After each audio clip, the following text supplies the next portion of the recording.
Good morning. This is Maria Brindelmeyer. I'm the Senior Knowledge Management Specialist with YouthPower Learning and delighted to welcome you to our webinar today, which is entitled Beyond Dividing Lines, the Reality of Youth-Led Peacebuilding in Afghanistan, Colombia, Libya, and Sierra Leone. And before I just say a few more words about the topic, just for those of you who are new to our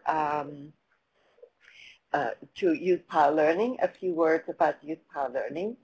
YouthPower Learning is a 5-year USAID-funded program for youth, about youth, with youth, and it's focused on positive youth development. And positive youth development is defined as providing youth with assets, agency, enabling them to contribute, and also creating an enabling environment. So those are kind of the 4 key components of positive youth development. YouthPower Learning is a portion of this larger YouthPower program and focused on learning and knowledge sharing.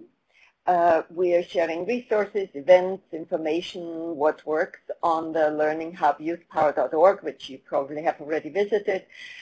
We have identified what works in positive youth development and developed indicators about positive youth development. And we have also launched a positive youth development learning agenda, and the information about the learning agenda is on the website. So if you are interested in contributing to the learning agenda, please reach out to us. And we have 4 communities of practice: youth in peace and security, gender and positive youth development, youth engagement, and cross-sectoral skills for youth.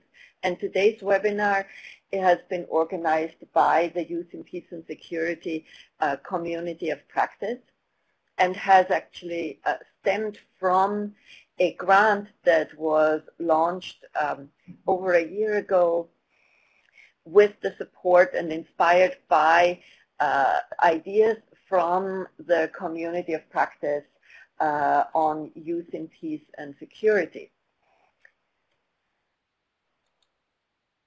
And so perhaps just a few more words before I hand the microphone over to Imre, just a few more words about the grant.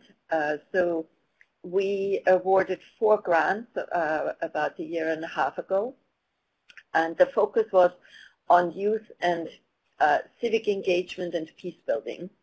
And we wanted to better understand what works. We wanted to better understand how youth can get engaged or is engaged. And so we awarded these grants, and one of the awardees was UNOY. And they had research carried out that I'm sure Imre will talk a little bit more about. And so today's webinar is about sharing some of the results from this research. And we're really delighted. We were very pleased with having UNOY as a grantee, because we are always focused on making sure that youth is really engaged when we are developing programs about them or with them. And so UNOY is one of those great examples. So with that, let me hand it over to Imre.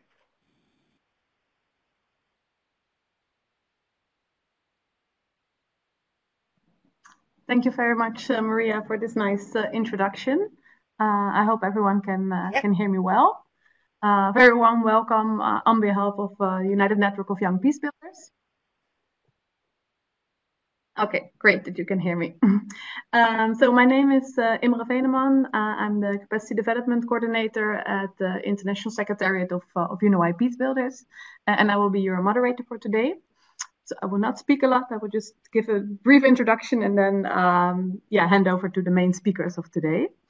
And as Maria already told you, maybe it's good to recap the main aim of what we want to achieve today is to actually deepen your understanding of young peace builders' successful civic engagement in peace building, and provide you with concrete examples, mainly from the context in Sierra Leone and Libya, but also a bit from Afghanistan. And you will also get first-hand insight from the actual researchers who conducted the research that we will talk about today. And hopefully by the end of the webinar, you will have some concrete recommendations provided to you as well, as some of you are maybe policymakers, some are program makers, some are representing civil society organizations, youth-led organizations, to see how we can actually shape policies and programming related to youth and to peace building and security that contribute to more youth-inclusive peace building and peaceful societies. So we hope to aim that. But just for the ones that don't know UNOY, I will say a few words.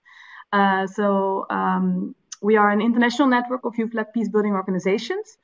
What we do is we create safe spaces for dialogue and we enhance our members' ability to transform conflict, both by transforming their capacities in peace-building and conflict transformation, also by building their capacities to advocate for peace-building more on the policy level. And we are actually united around the vision of a world free from violence. And our actually growing network empowers and enables young peace builders to keep on pushing for peace in their communities. And they do that in very different ways. So the network is tackling various challenges, such from reconciliation to gender-based violence. And at the moment, we have 102 members based in 54 countries. And we are very glad that 4 of our members are actually the ones that have been carrying out this research that we're talking about. Those are Afghans for Progressive Thinking, based in Afghanistan, Fundación Escuelas de Paz in Bogota, Colombia, Together We Build It, based in Tripoli, Libya, and Youth Participation in Peace and Development, based in Makeni, Sierra Leone. So maybe to give you a brief structure of what you can expect today, we will start with a brief introduction about the research itself by Selina Del Felice. She is a researcher and educator, and she has been actively involved in the field of youth and peace building for quite some time. And she has been a support person and the editor of the main research report that came out of this research. So she will give a brief overview. And then we will zoom into actual youth-led civic engagement for peace building in the context first of Sierra Leone. That will be done by Melvin Sharty. He's a member of our member in Sierra Leone, YPPD. He describes himself as a young peace builder, and he will give main insights on the findings of the research in Sierra Leone and his personal experience.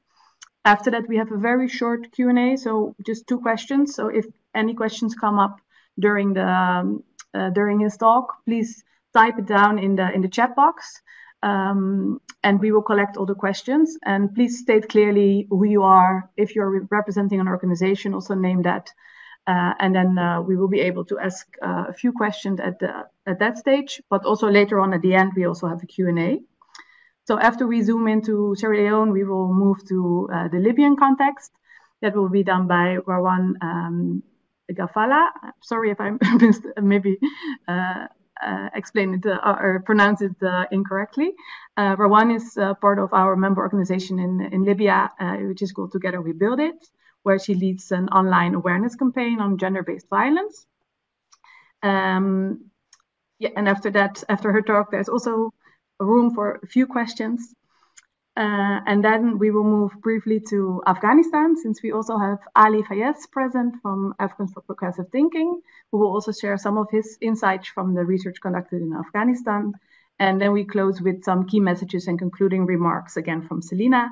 And then, of course, there's questions and answer session where you can ask all questions you want.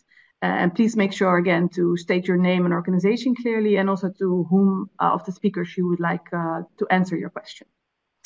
Okay, I think that's enough talking from me. I would like to hand over to Selina. So I was wondering, Selina, if you could explain us why the research Beyond Dividing Lines was conducted. Yes, thank you. I'm very thrilled to be here with you. Basically, this research, the origin was many years ago. Many members felt that they didn't have the time nor the resources or the capacities to conduct their own research. So there is in general limited knowledge.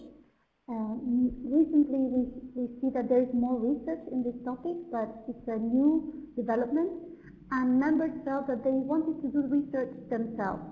So the proposal we started developing with the members. I used to work for UNOY, I must also say, and then we were very pleased that this research could take place. But basically with limited knowledge, limited research done by young peace builders themselves, and the need for finding reflection spaces for themselves. So this was at the origin. Then the what were the goals? So the aim was, maybe you could take to the next slide, because I think it can be clearer. Yes. So this is in a nutshell. We wanted to document and examine young people's role in civic engagement. Hi, this is Maria. Excuse me. Sorry to interrupt you, but we can't really hear you. Can you go either closer to the microphone or speak just a little bit louder? Sorry to interrupt you.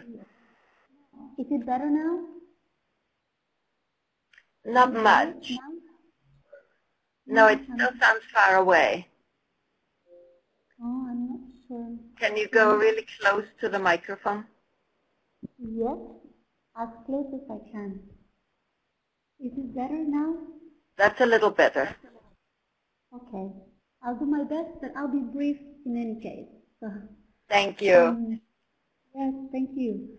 So I was saying the idea was that young people could reflect on their own roles in civic engagement, and maybe I should say that civic engagement was defined in very broad terms as working to make a difference in one's community, but more precisely what it meant working for one's community for peace was to promote human rights and address all forms of violence, not only the visible or the direct forms of violence, but injustices, and really, so it's civic engagement for peace in a broad sense, not what we usually understand as peace building in terms of peacekeeping, but more or less in promotion of social justice.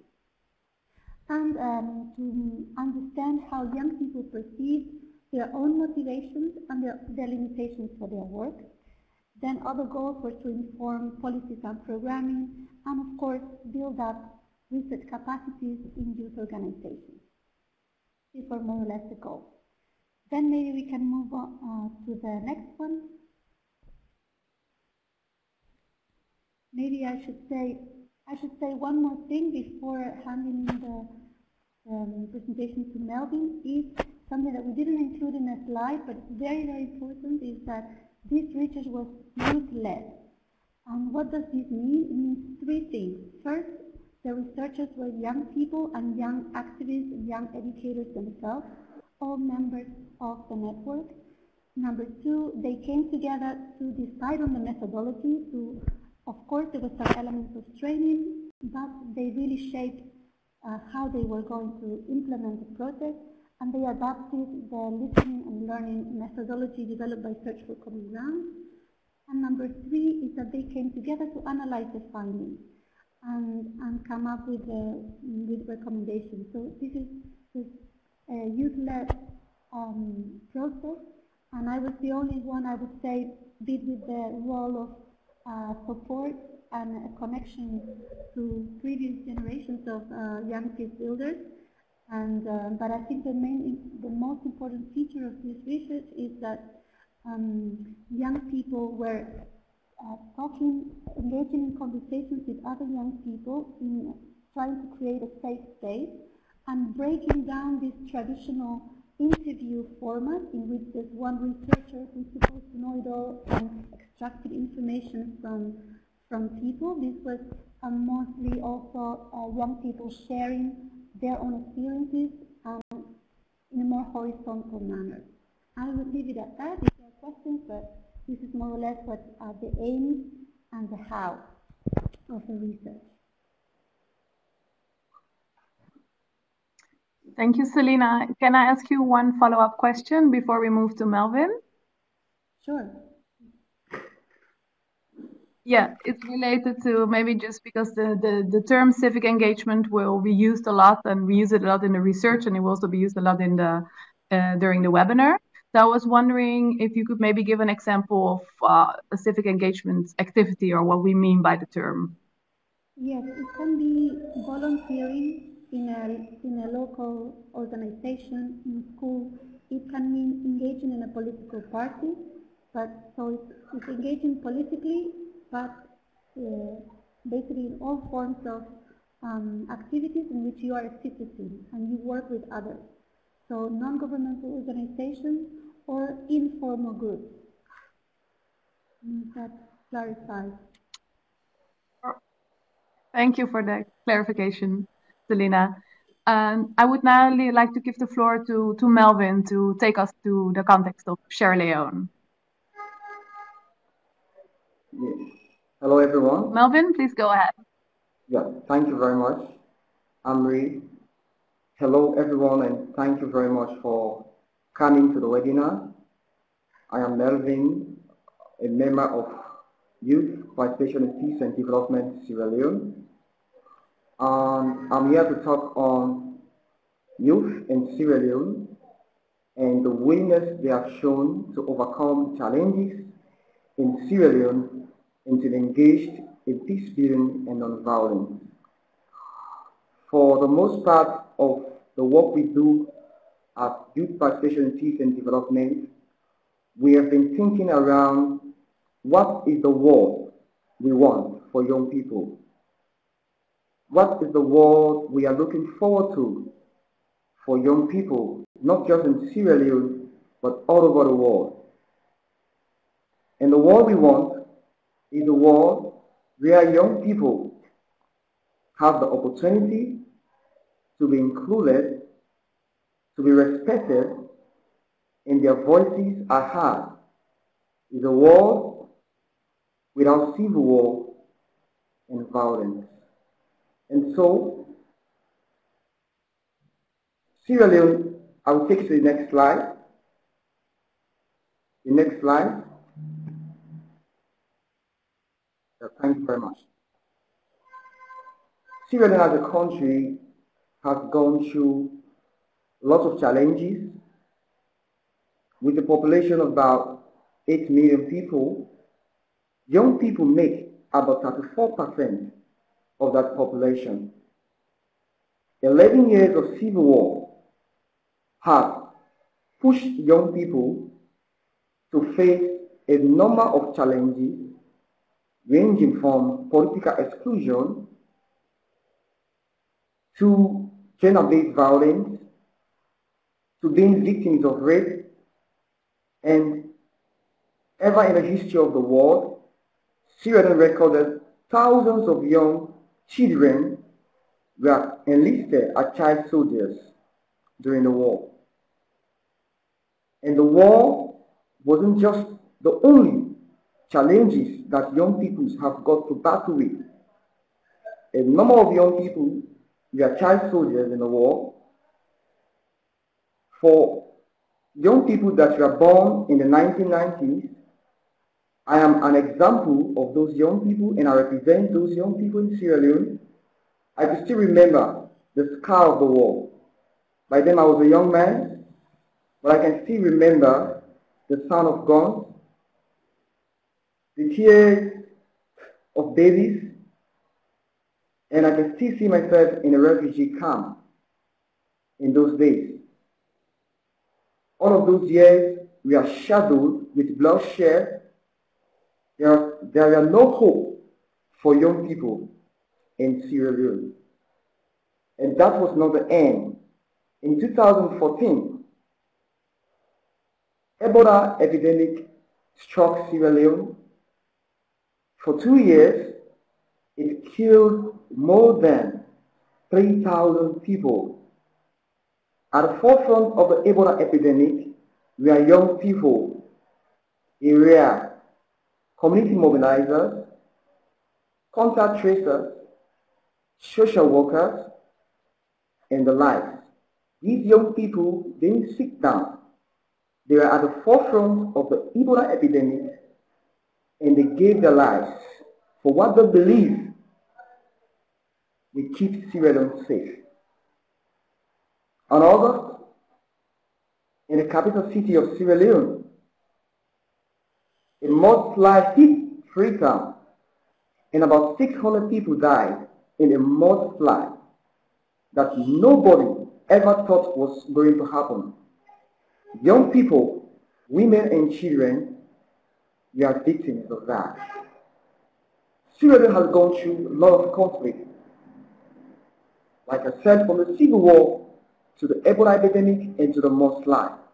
But what is very strong is that young people in Sierra Leone, despite these challenges, young people in Sierra Leone are forging and moving ahead to see a Sierra Leone that is peaceful, just, inclusive, and equitable. Throughout Sierra Leone, we have got 4 elections that have demonstrated that Sierra Leone is moving forward, that Sierra Leone is reaching to a point of reconciliation, that Sierra Leone, young people, including every member of the communities within Sierra Leone, have decided to forget about the past and they are forging ahead. The new government in Sierra Leone has introduced a free education for primary and secondary schools. The new government has declared a state of emergency against rape and domestic violence. Also, the government is fighting corruption because all of these were the causes of the civil war in Sierra Leone. And young people are at the forefront of those reforms. The next slide. The next slide, please. Thank you very much. The next. Thank you. Young people, despite the challenges of war, the scar, and the trauma, despite the challenges of unemployment, despite the challenges of being excluded from decision-making, young people are forging ahead in Sierra Leone. Young people are engaged in peace building, from leading advocacy on social media. For the first time ever in Sierra Leone, young people are calling for a greater representation in government. For the first time during the previous election, we saw on social media, young people are calling for reforms. They are changing the narratives. They are using hashtags like "not for me without me" and "not too young to run." Young people have taken to the streets in Freetown during elections to educate first-time voters about their voting rights and responsibilities. Young people have taken to the streets of Freetown using charts, using banners to educate their peers about non-violence and how to engage constructively in dialogue that is not violent but peaceful and just. Young people are engaged, have demonstrated different ways to engage in peace building. In Syria, after the war, there were ex-combatants. These were members of the RUF, the Revolutionary United Front, RUF. These were members. These are ex-combatants, they were rebels, they were also child soldiers. These young people, after the war, have decided to forge a new future for themselves, and they are engaged in income-generating activities. These groups are called the Bike Riders Association.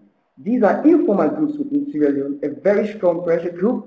These people are using bike riding to fend for themselves and to be a strong pressure group in terms of advocacy, lobbying, and campaigns. Education. Young people are also using education to demonstrate a sense that 11 years was taken away from them and they don't want it to happen again. Young people in Sierra Leone are using education for them not to be in the ghettos, for them not to be in other places, but they have decided to forge a future that is built around quality and efficient education. So young people, for the first time ever since the government introduced the free education, a lot of young people are now calling for how they will be engaged and involved in technical education at every level. Sport. Young people have recently started using sport as a means to unite a country that was divided by ethnicity, regionalism, and political intimidation. For the first time in Sierra Leone, young people have started the Sierra Leone Premier League, an event that will bring every young people from different communities within Sierra Leone to come together in unity and be engaged in sport with tolerance, acceptance, accommodation, and peace.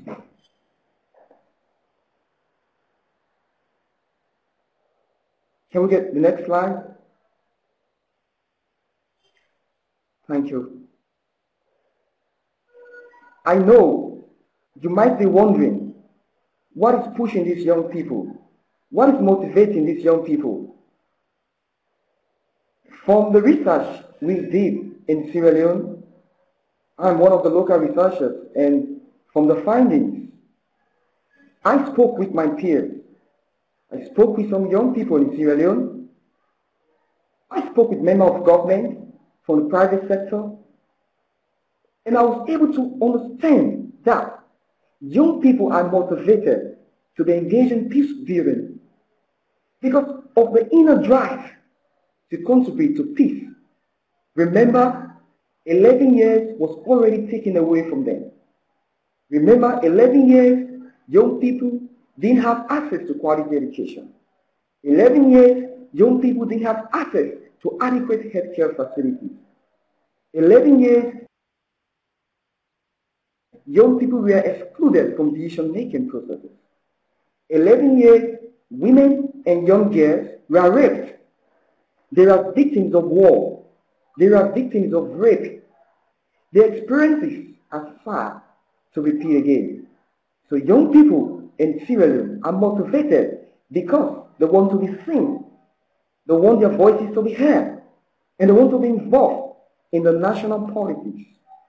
Young people in Sierra Leone today want power to be shared between them and the adult community.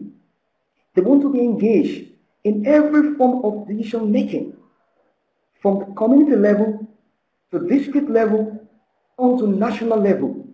Young people in Sierra Leone, for the first time ever, want to be heard. That is why we have seen lots of young people running for political offices. We have seen lots of young people owning community-based organizations and NGOs. We have seen lots of young people calling for reforms on social media, including Facebook, WhatsApp. These young people are forging for a new Sierra Leone. Also, young people want to engage in development activities in Sierra Leone. They don't want to sit back. They don't want to fold their hands anymore.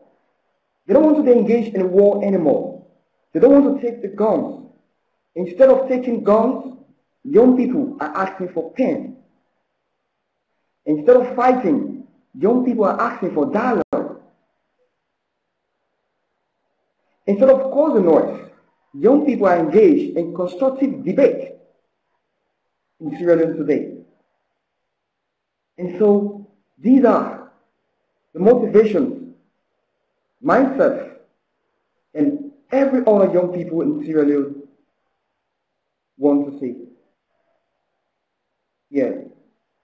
You can move on to the next slide.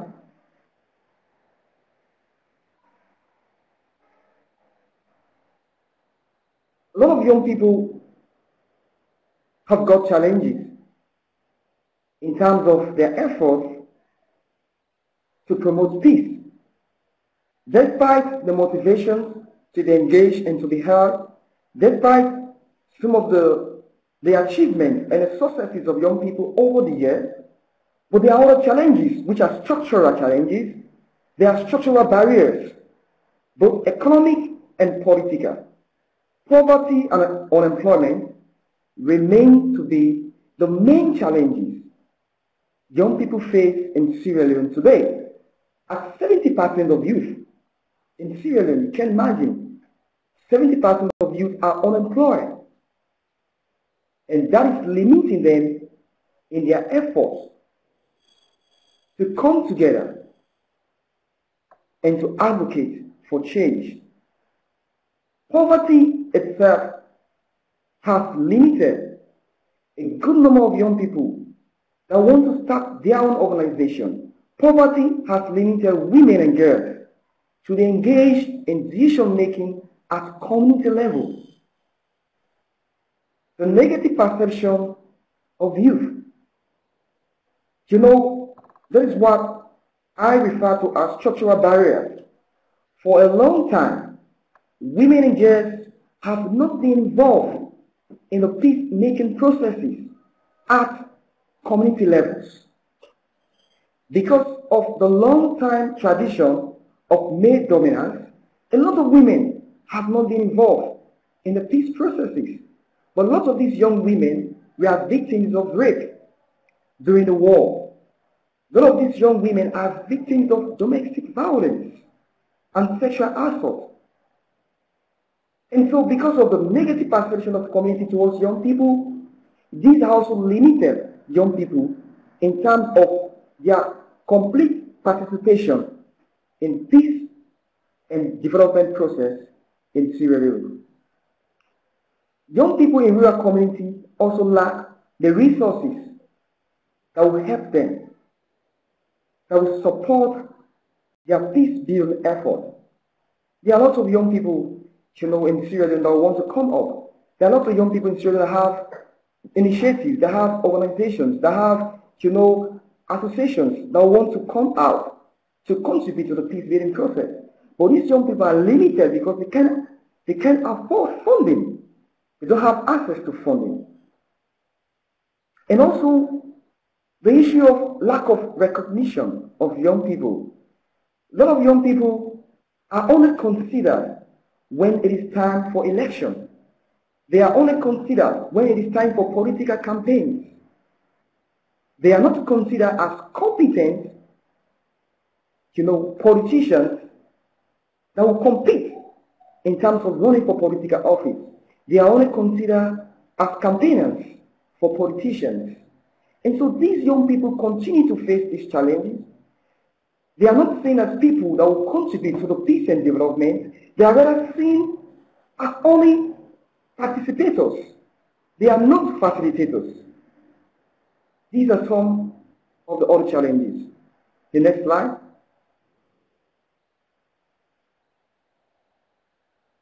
The next.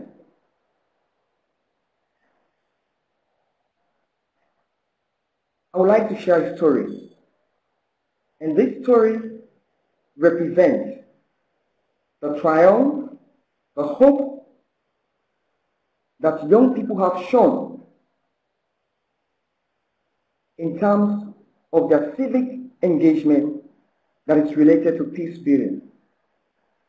A gang leader who lives in one of the hotspot crime communities in Freetown decided to establish his organization that he calls Youth in Action for Peace.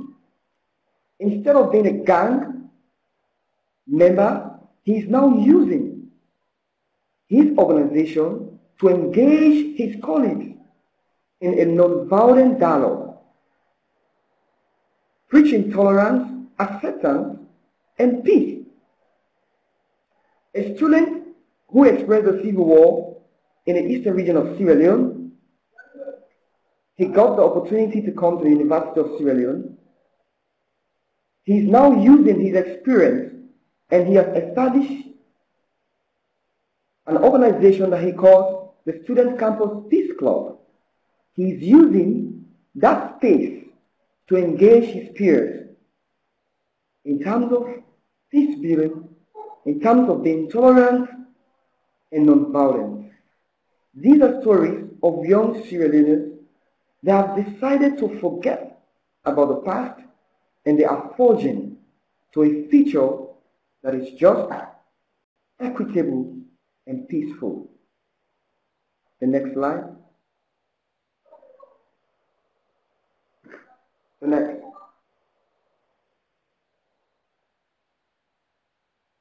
The next slide. Melvin, sorry to interrupt.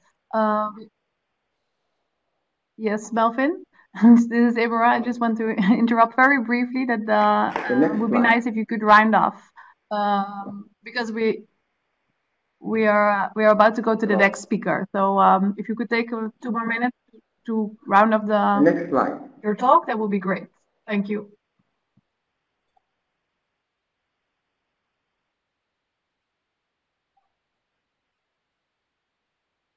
Hello? Hello?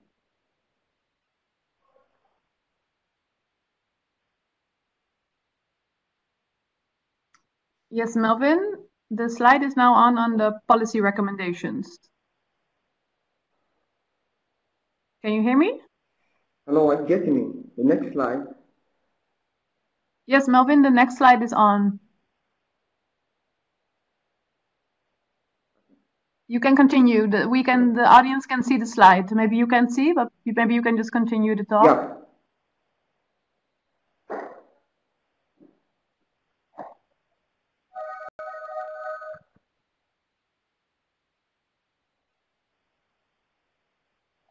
Yeah. Thank you very much. Yes, and thank you very much. And so I want to give some policy recommendations to our audience, programmers, policymakers that are interested in youth peace and security issues. I would like to give 4 recommendations that you can take home. And one of the recommendations is that it is critical for government, the international community, donors, and programmers to understand that young people want to be seen, to be listened, they want to be trusted, and they want to be viewed positively by the community without being manipulated. That's the story of a lot of Sierra Leoneans. That's the story of a young man who was a gang and decided to be a peace builder. That's the same story of a young man who experienced the war and decided to form the Campus Peace Club to engage his peers. Government, civil society, and NGO should collaborate to sustain and create meaningful spaces for youth participation that are non-tokenistic, because for the most part, young people are only considered when all the other processes have come to an end. So young people should be part of decision making from the start to the end. And also, the United Nations Security Council Resolution 2250 should be fostered and used as a starting point to develop policies and programs that is related to youth, peace, and security issues in Sierra Leone. The last but not least, the government, including the donor community and civil society organizations that are in Sierra Leone or that are working out of Sierra Leone, should ensure that they provide sufficient financial support to youth and young people that are engaged in peace building. Like I said when I started, that lots of young people that are engaged in peace building at community level, especially women and girls, lack access to funding. So I recommend that the national community, the donor community, and all those that are involved in youth peace security programming should ensure that young people are provided with resources that will promote and sustain their peace building efforts. The last and final slide.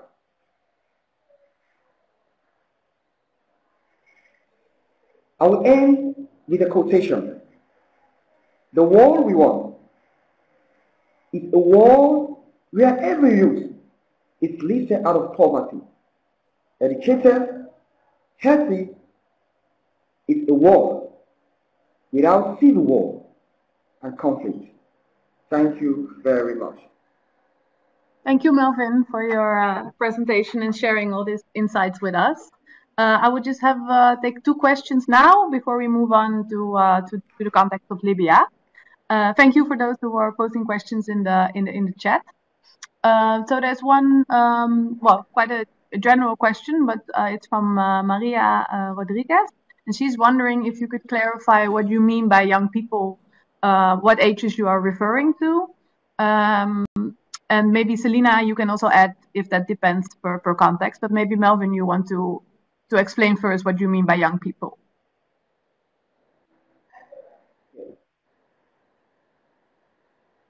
Yeah. Did you get the question, Melvin? Yeah, hello? Please go ahead. Yeah. Thank you very much for the question. When I say young people, I mean youth that are within the age of 15 to 18 and 35 years. When I say young people, I'm referring to youth within the age of 15, 18, and 35 years. These are young people I'm referring to. Okay. Thank you. I hope that answers the question. Selina, do you want to add anything on the differences between the different contexts that we have researched?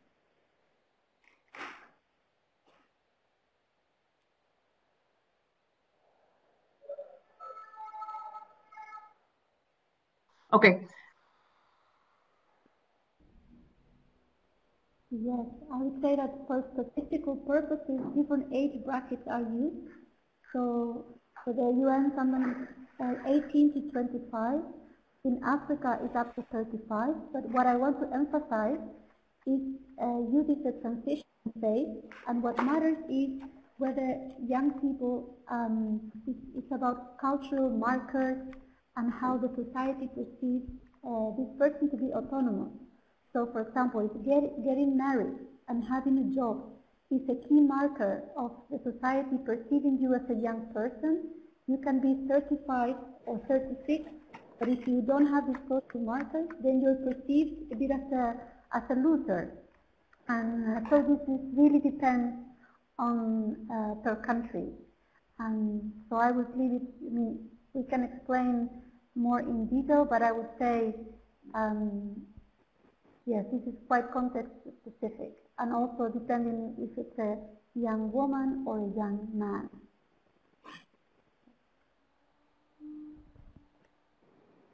Thank you for the clarification, Selina.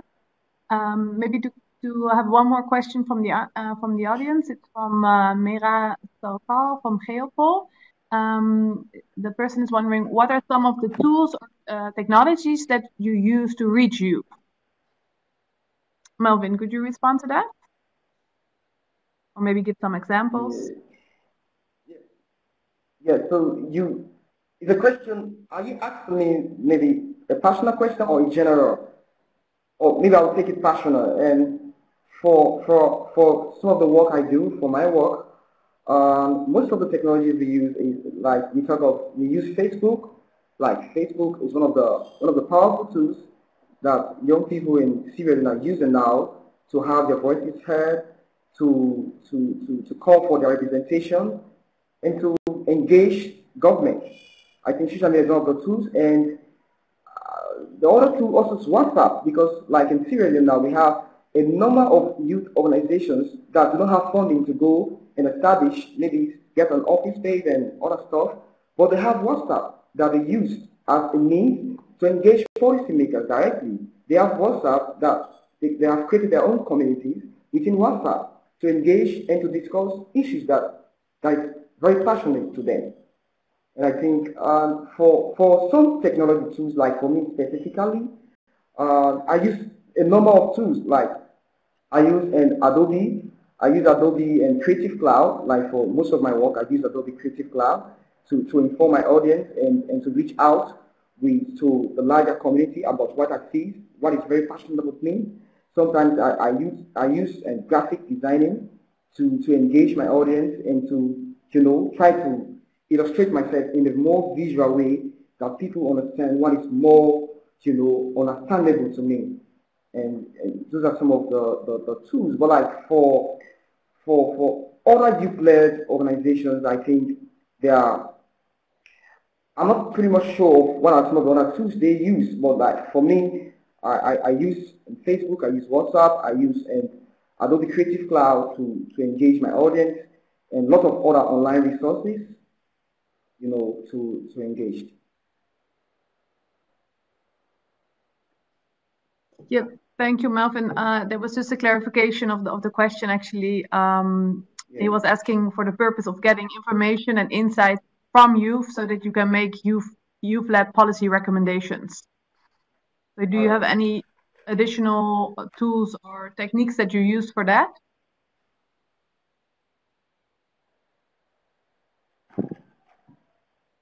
Basically, maybe I'm not getting, can you, the question again, maybe let me get the question very clearly. Okay, your question has been answered. It's okay, me it's ask all right. question. Please. Now, I think some of the ways, because myself, I am a young person, and so, like, maybe working with my peers and all that. Yeah. Okay. Okay. That's good.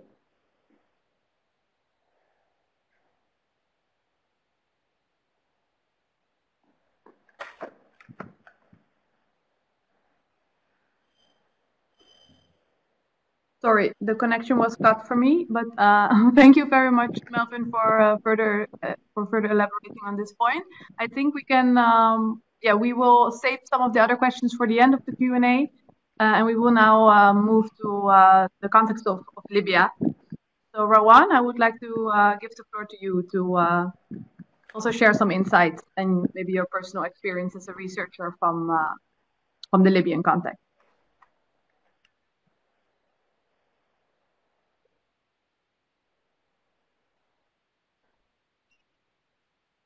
Please go ahead, Rowan.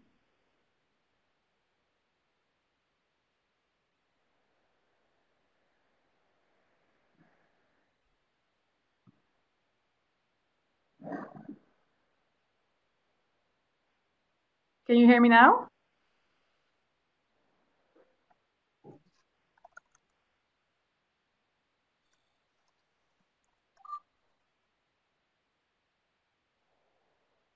Okay.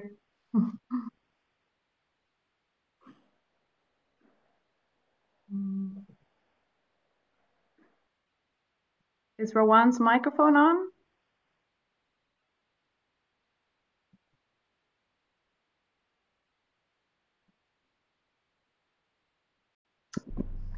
Hey, Rowan. YouthPower Learning, I'm not sure. Maybe can you make sure, Rowan, that your microphone at the top of the screen is green? Yes, well, it's green now. Can everyone hear me? Yes, we hear you. Okay, perfect. Because I was talking and I found out that it... Okay.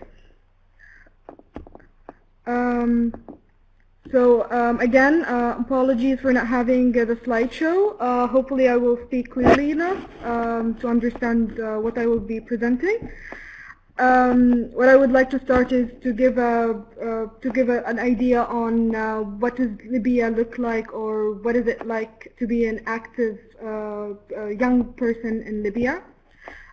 Just to give a brief historical view, Libya became independent in the 1950s.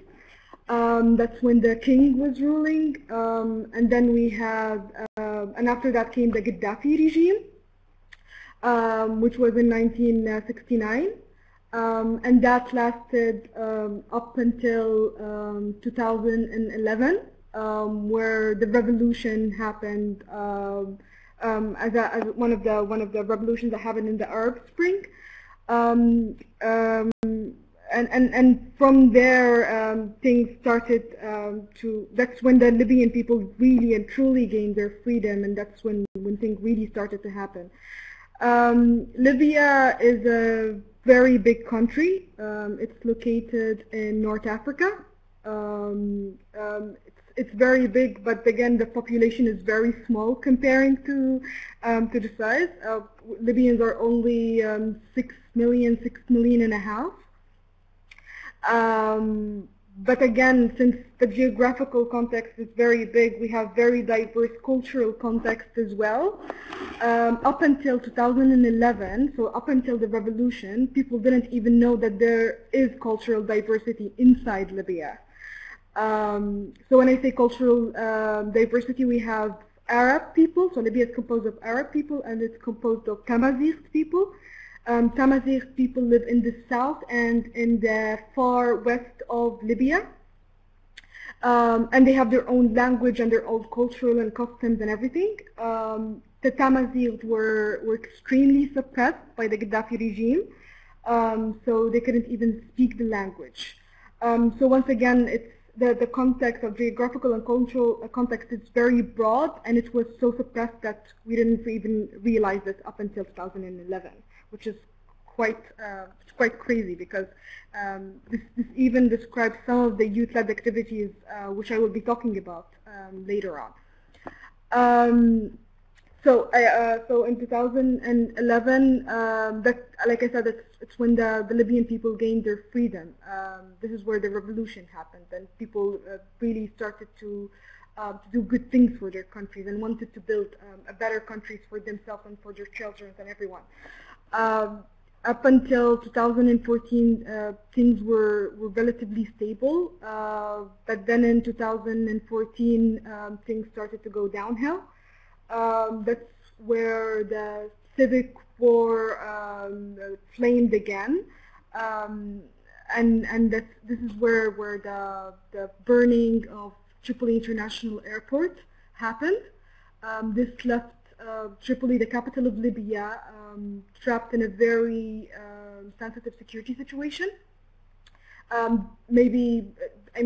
Burning of one of the main airports in the country led to so many negative results. First thing is the relocation of the international community outside of Libya. So the embassies closed, the INGOs left. You can't find a single foreign person inside the country, which made a huge problem for Libya in many aspects, political, social, and economic. Also, that flourished the ground to spread more militias. The weapon circulation was still going on from 2011, but after 2014, people had more freedom to circulate it even more. Of course, the instability of the security situation was increasing after 2014. The political polarization was also taking up the scene, and lack of human security measures. So people had no food, no electricity, no water, no nothing. The situation gained more stability in 2016, 2017. So it's relatively very new. And even the civil society in Libya. So one thing about civil society after 2011, people sensed the need that there should be a civil society in Libya, because, like I said, in the Gaddafi regime before 2011, we were very suppressed. That even the civil society organizations were we had only one or two, and they were directly linked to the government. So there are no active people going around. Also, the suppression of freedom and opinions and everything. Like you stand in the street and you say one thing that opposes the government, and then you're done.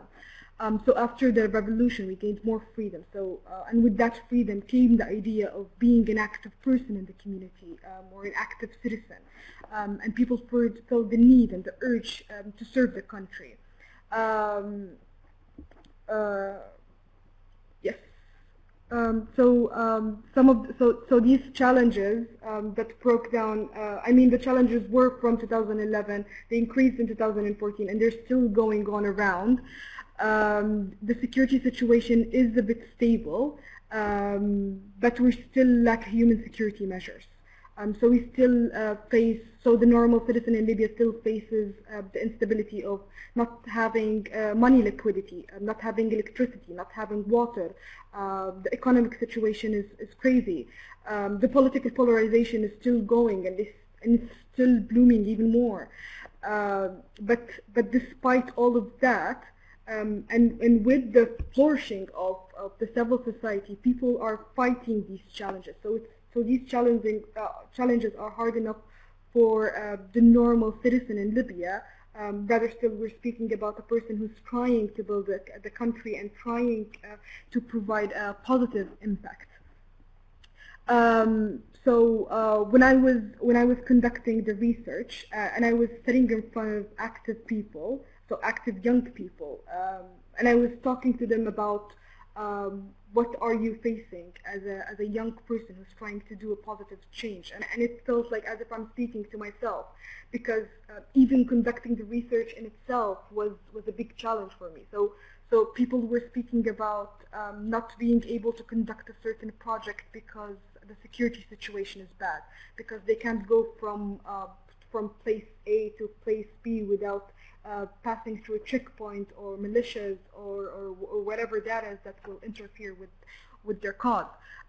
People spoke about extended electricity power cuts and blackouts. Blackouts, sometimes the entire city goes into a blackout for an entire day. That weakens the internet connection, the mobile connection, so it's basically no life. So they speak about these challenges as if it's something that's it's very agonizing to put up with, and also they were speaking about the security situation in case of not only transporting from one place to another, but even from transporting from one city to another. And we find that people in certain cities who are conducting certain activities or trying to improve the situation, it's only restricted to their city, and it's very difficult to go to another city. And even I, as a researcher, faced this. So it was very difficult for me. It was rather impossible to, even as a woman, it's more as a woman actually, to go from one city to another to conduct a research and conduct interviews with young people, because like I said, we have militias and weapon circulations, and the instability of the security situation you can never predict. I was also speaking about the bad economic situation. So we had the economic situation was very bad, and Libya had no cash liquidity in the banks. So people had their monies in the bank, but they couldn't get it out. So a lot of people, or active people, complained about this as well, because sometimes when conducting a project they need cash to do it. And they couldn't access their bank accounts and take out the cash to conduct the project, and sometimes they say that they were spending from their own pockets.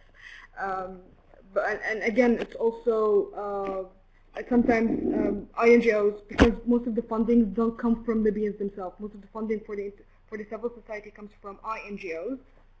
And even INGOs, they restrict to transfer the money to Libyan bank accounts. And the money is as good as nothing, and so they also complained about this point as well. So all these challenges, and during the interviews they were speaking about this, and I was listening, and I'm like in my head, and I can relate to you. I can sense that because I'm going through the same situation exactly. But what's the interesting thing is that I've interviewed people who done things to overcome those challenges. Something that's going viral now in Libya is startup and social entrepreneurship. So we hear a lot of economic empowerment projects going on. As a solution to overcome the bad economic situation and the money liquidity problem, and a way to employ young people. So young people try to gather up themselves and try to think of initiatives that can benefit the society from a social perspective, but also how to employ young people and also to improve the economic situation and get the cash. Another big challenge is lack of safe spaces and the contextual suppression and harmful norms that goes on in our community. Libya is known to be a very conservative community comparing to other countries. Mostly the entire country is composed of Muslims. So it's very, very strict, especially when it comes to gender behaviors.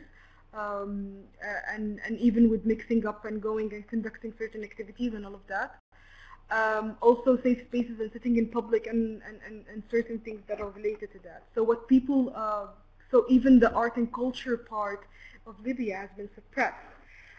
So what young people are trying to do now is create artistic and cultural spaces as a rebellion way to say that it's not okay to stay that suppressed. We have freedom now. We want to express ourselves. We want to say what we think. We need to use this freedom. So it's not just a name they put out like, okay, Libya has their freedom now, but we really want to act based upon this. And one of the most projects that I really admire, and it has been coming up several times in the research when I was collecting the data. It's called Art Out Project by Waraq Foundation, and you can see the picture in the slide in front of you right now. So this picture was done in the heart of Tripoli, in the old city of Tripoli, and it's young people sitting together to discuss art, and it's young people sitting in a colorful place so freely and feeling safe and discussing topics that may have been considered as taboo, or even the setting itself is what's considered taboo in Libya. And the initiative was started by a young woman. She's only 20 years old. So every time I look at this picture, it gives you a little spark of hope, because a young person and the woman at the same time was able to do such thing, to provide a safe space in a public space. So this is a public space. It's not even private. And she managed to secure the place and get mixed groups together to sit around and talk about art and culture. Of course, this young woman had her art space destructed by one of the militias, and this is how the idea came for her to rebel and use the public spaces for her art. I can move on to other projects and initiatives that young people have been conducting. Like I said, we had social entrepreneurship, art and culture.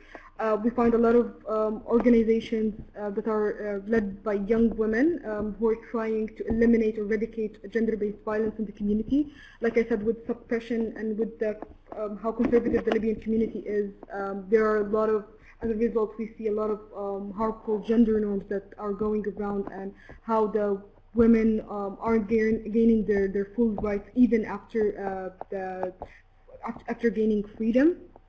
So we find organizations that work on empowerment of women and including them also in the decision-making process and providing certain programs for economic empowerment and social empowerment. We also have media safe spaces. So young people try to create safe spaces in the media outlets. It's more of a safe space because in media you don't really know who the person in front of you is, and you can express freely whatever opinion you have on something. So we have a platform that people, young women and young men, post articles about certain topics that are also considered as taboo in the community. This networks created, these spaces created a solidarity network to advocate and express opinions freely. but when we see, when what I noticed and what the data collected, data collected from the research clarified that one of the main boosters for young people's for the young people's willing to improve the community and improve the situation in Libya is their inner motivation. When we look at contextual factors and external factors, the revolution helped a lot, gaining of freedom helped a lot. But we see that young people have an inner motivation, which is really important because you can't really take that out. Considering the challenges, if a normal person, if a sane person would go through that, they would automatically just quit. But the inner motivation is it's what keeps them going because they really do want to see a positive image of the country, even if not now, in the future. But they also, a lot of, after the 2011, we've seen a lot of self-development opportunities that are offered by the international community.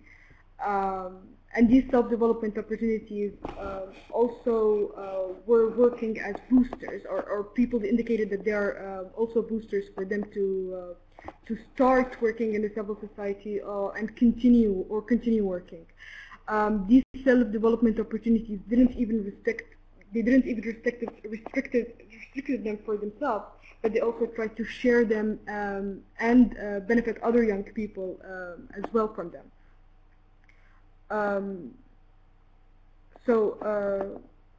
Yes, so I can jump to the recommendations right now. Please, if you have any question or if I'm talking too fast, let me know. So relating to the challenges and the boosters of the youth-led civic engagement in Libya. Before I jump to the policy recommendations, because I find it really important, because even myself as a person, I've been going through these challenges as well. So just to clarify, when I say like we have extended power cuts and we have the cash liquidity, we try to overcome these challenges by helping each other. So I think that it's really important. As when I was conducting research, I remember the organization I was having the interviews with. They were like, if you need a space with a generator, with electricity generator, if you need a place with free Wi-Fi access, you can come at any time. It's for free. You can sit and work all day. You can do whatever you want to do, and we will welcome you. And this is how young people created solidarity networks with each other. And it really meant a lot, because this is also one of the reasons why they kept going, or why I'm still going. So going through the policy recommendation, what I find really important is for governmental actors and international organizations and the local civil society to promote and ensure youth inclusiveness and participation in the decision-making process according to expertise and experience. This is really important because one thing that I've noticed when collecting the data, that youth were afraid to go into the decision-making process and making an attempt to enter that sphere, or they have been disencouraged by older people or by the government or by whatever sector that's holding this certain decision-making processes.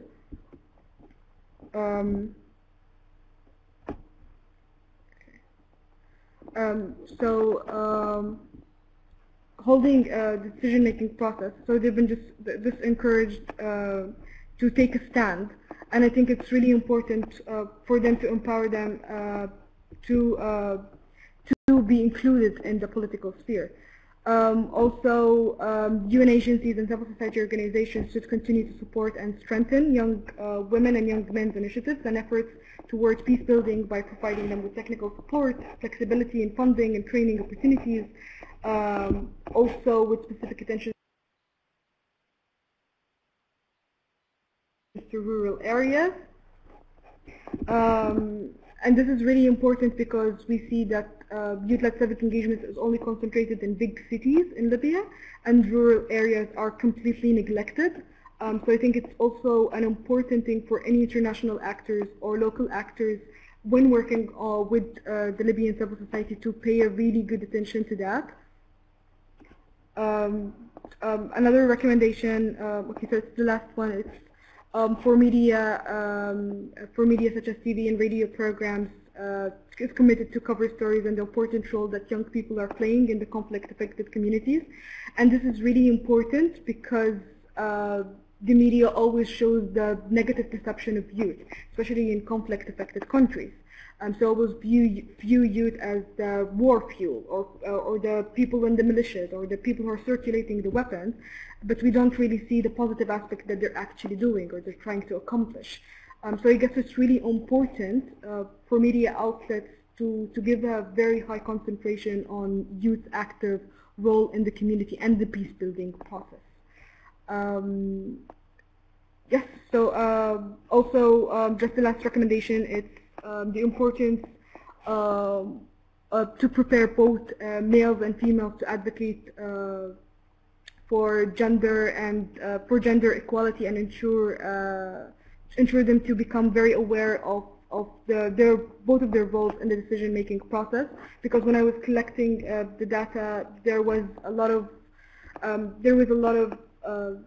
they overlook the gender part. They pretend as if it's not an actual problem, even youth themselves. So they don't really see the gender perspective in any initiative they are doing. So I guess it's really important to even direct or raise awareness on the importance of including gender in the youthful initiatives.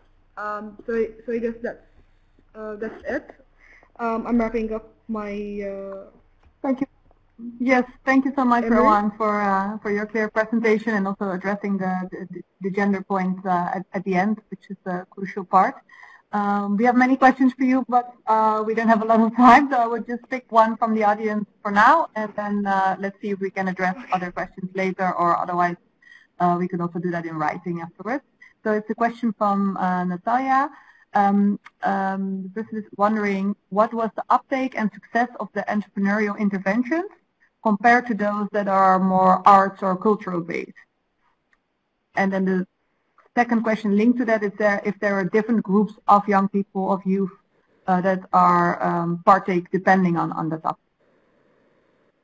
Maybe you can briefly answer that question. Yes. Well, this is actually a very important question because we've been facing this in the community. The Libyan civil society foundation is relatively very small, so you don't really find a lot of competitions in the fields that are going around. So for hint, art and culture and entrepreneurial interventions.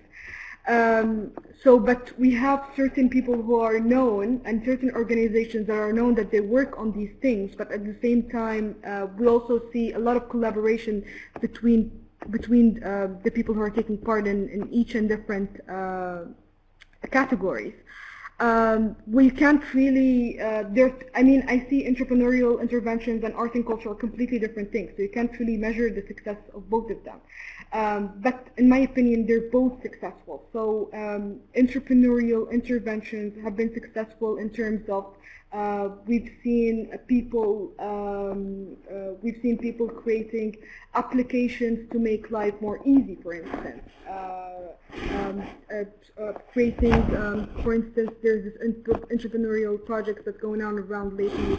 It's a platform to collect freelancers, so it's also a way for them to be registered in one place, but also for other people to find them easily and more directly. We also found another space for young women or women who have small projects like food, accessories, and clothing. They're also being collected in one platform or one phone application, and people can access them directly. So we have certain projects that make life easier for people, but also making use of youth themselves and what and what can they provide. And we're also seeing the success of art and culture, because like I said, for instance, but let's take the Tamazight, for instance. The Tamazight were very suppressed in the Gaddafi regime, and they couldn't even express their opinion. Now we see them integrating their culture in these events and in these art projects. So we find people, so we find their calligraphy, we find their language, we find topics related to them, history related to them, more widely and more spread and more freely now. And also, like I said, this is a very successful art and cultural project, because young people, because art and culture is mainly led by young people, and we find them that they have the courage to do things and actually succeeding in them, like sitting in a public space, for instance. So like I said, I think I don't know if I understand your question perfectly, but I guess both of them were incredibly successful. But again, on the second half, we see, because like I said, the civil society is relatively small, because it's relatively new, so we don't really find a lot of people participating in these things. So you can find similar faces in every category, but at the same time, there are a lot of people. It's quite separate. I hope I answered your question. Thank you so much for your answer, Rowan. I see there are more questions, but we will address them later. I would like now briefly to give the floor to Ali Fayez from Atoms for Progressive Thinking. Ali, I was wondering if you could share one main insight that you think the group of people who is here now should really know as a key finding or key recommendation that came out of the study you conducted in Afghanistan. Please go ahead, Ali. Hello. Yeah. Do you hear me?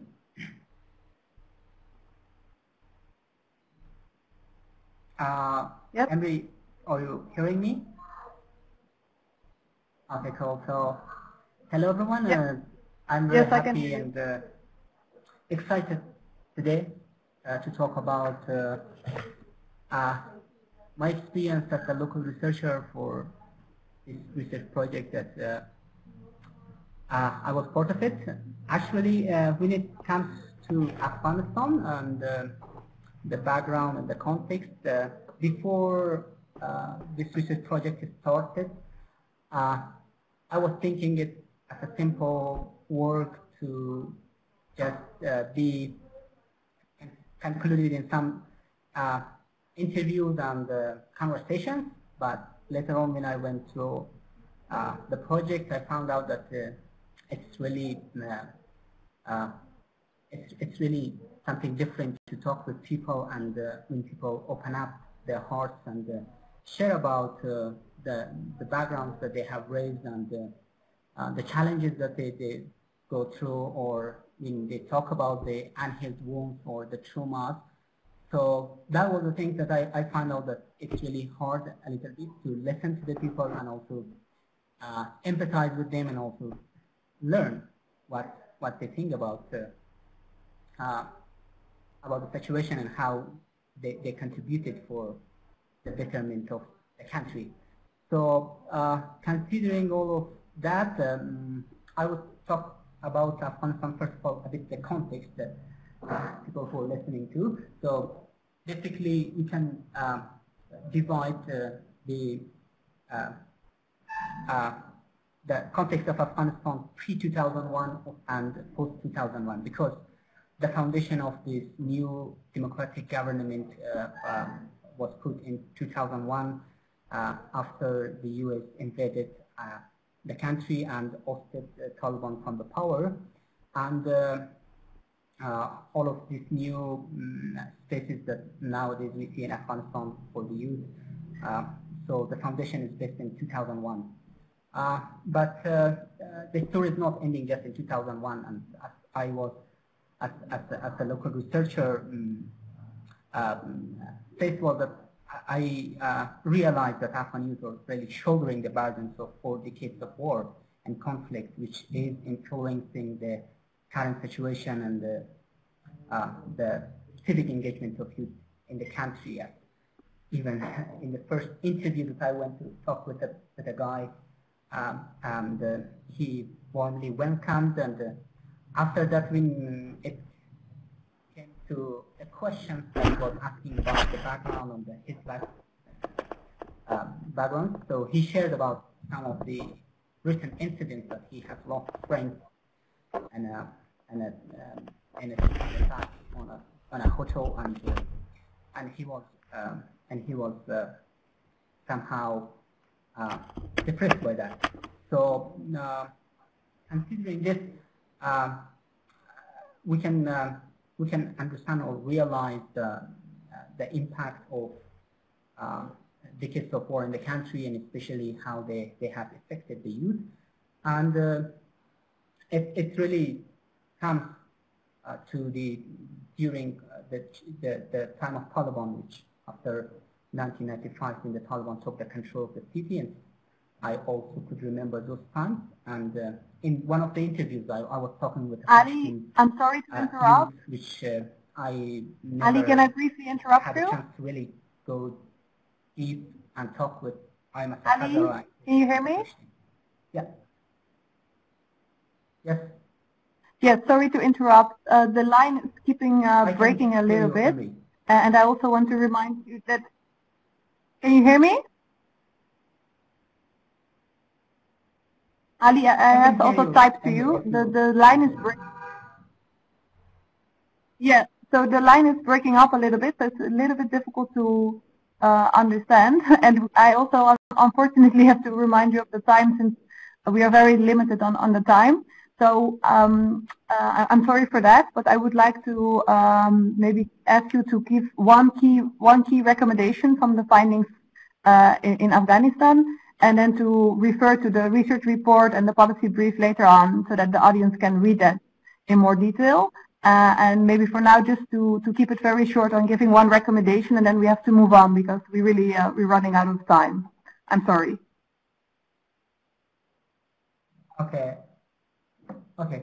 So from the recommendations, actually, currently the new there's another election ahead, and from the policy recommendations that we came together out of the findings of this research was that it is really very important for Afghan government and also its international allies to assure the inclusiveness of youth and presence of them in decision-making levels and government institutions, and to keep the unity of youth, because Afghanistan has suffered very long from ethnic based conflict and conflict. So it's very important to keep in mind that because from the other side there are warlords and jihadi leaders and many other leaders. Afghanistan is a patriarchic society, so there is a risk and there is a shrinking state for the youth that may be not step back as these groups take the control of the country. As now they are hugely influencing the political sphere of the country. But I think one of the policy recommendations which is very important is for Afghan government and international partners that we have to stand for the achievements of post 2011 that youth had in terms of civic engagement and their presence in government institutionals and also in private sectors. So I think this is it's a very key thing that that we should consider it.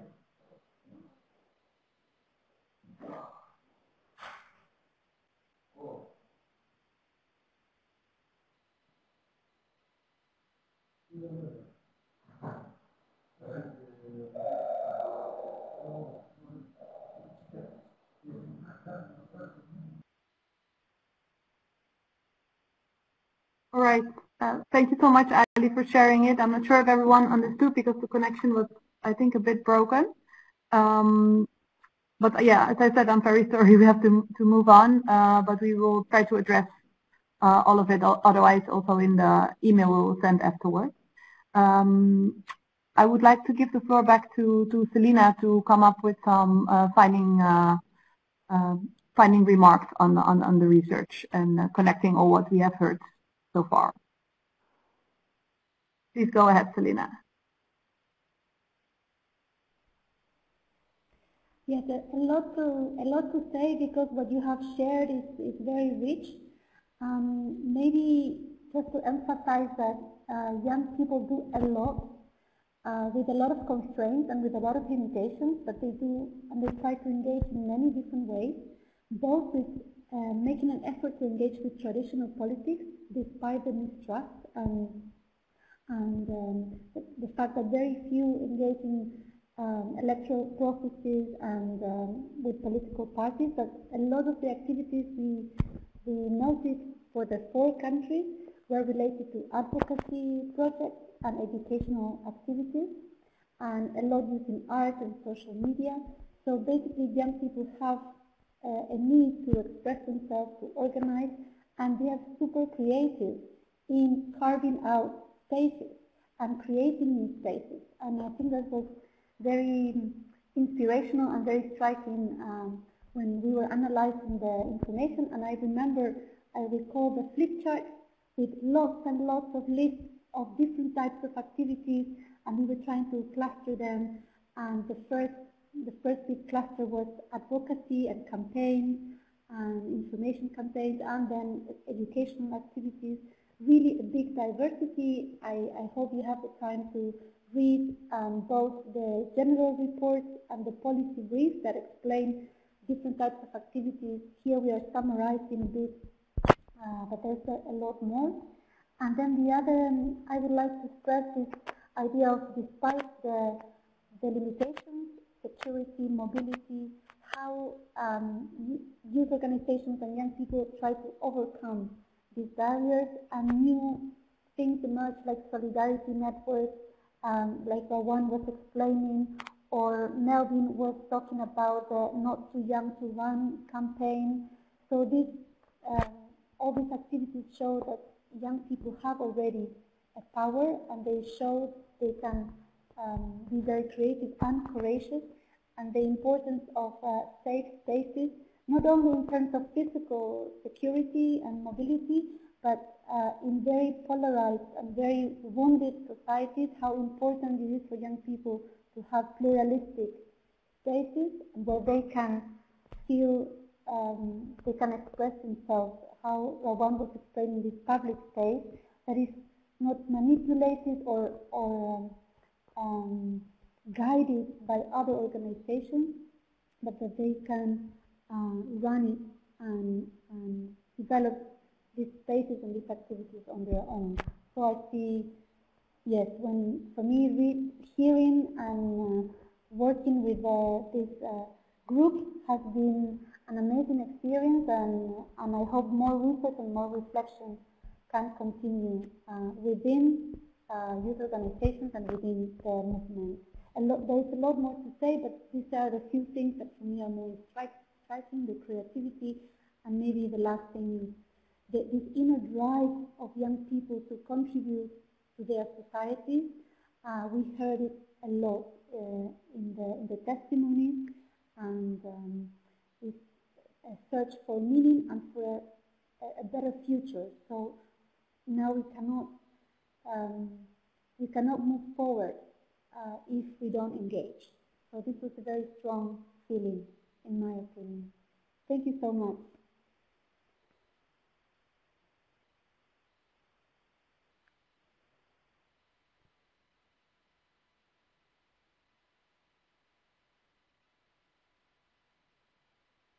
Yes, Indra, can you hear me? I would leave it at that. Hello?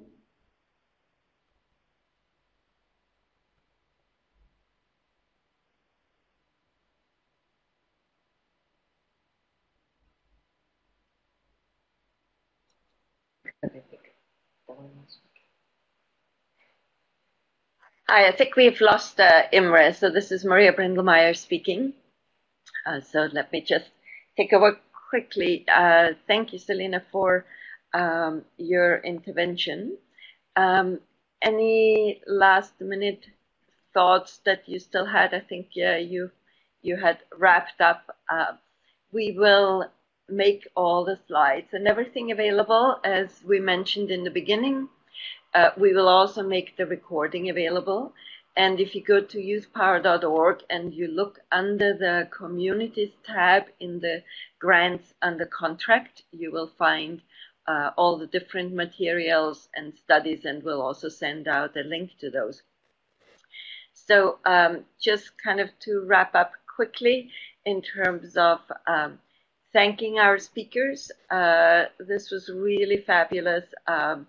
It is one of those studies that I think is inspiring, not just because of the findings, but because also of having been youth-led and having shown what youth can do also in terms of research and highlighting all the different great activities that are going on in many different countries under extremely difficult circumstances. So thank you for shedding a light on that and showing a path forward in terms of what can be done to enable civic engagement by young change makers.